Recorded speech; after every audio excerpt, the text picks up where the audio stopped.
ഒരിക്കൽ കൂടി രോഹിത് കോഹ്ലി കോമ്പിനേഷൻ തങ്ങളുടെ കാലം കഴിഞ്ഞിട്ടില്ല എന്ന് വിമർശകർക്കുള്ള മറുപടി കൊടുത്തിരിക്കുകയാണ്.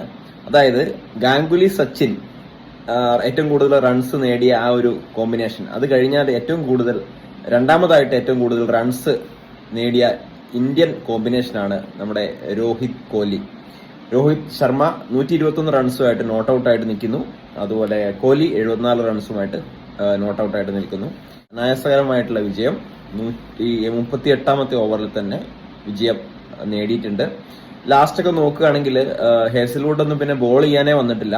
അതും സാംബ, അതുപോലെ കൊണോലി, പിന്നെ ഷോർട്ടിനെ കൊണ്ടൊക്കെയാണ് ബോൾ ചെയ്യിപ്പിച്ചത്. കാരണം എങ്ങനെയെങ്കിലും ഒന്ന് കഴിഞ്ഞു കിട്ടിയാൽ മതി, എന്തായാലും തോക്കൊന്ന് മനസ്സിലായി. അപ്പൊ എങ്ങനെയെങ്കിലുമൊക്കെ ഒന്ന് ബോൾ ചെയ്ത് കഴിഞ്ഞു കിട്ടിയാൽ മതി എന്നുള്ള രീതിയിലേക്കും അവർ വന്നിട്ടുണ്ടായിരുന്നു. പിന്നെ ഇന്ത്യക്കാരുടെ ബൗളിംഗ് എടുത്ത് പറയാതിരിക്കാൻ പറ്റില്ല, നന്നായിട്ട്. കാരണം ബാറ്റിംഗ് പിച്ചാണ്, ആ ഒരു പിച്ചിൽ റൺ ഒഴുകുന്ന പിച്ചാണെന്ന് കമന്റേറ്റേഴ്സ് പറയുന്നുണ്ടായിരുന്നു.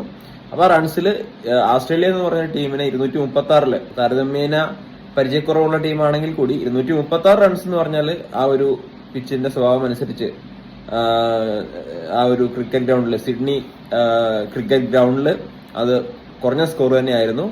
ഒരു 300 ആണെങ്കിലും ഇന്ത്യ അത് പിന്തുടർന്ന് ജയിച്ചേനെ എന്നാണ് ബാറ്റിംഗ് കണ്ടപ്പോൾ തോന്നിയത്. രോഹിത് കോഹ്ലി സഖ്യം, ഈ ഒരു സഖ്യം, അവരുടെ കൂട്ടുകെട്ട് അടുത്ത വേൾഡ് കപ്പ് വരെ നീളട്ടെ എന്ന് ആശംസിക്കുന്നു. Thank you.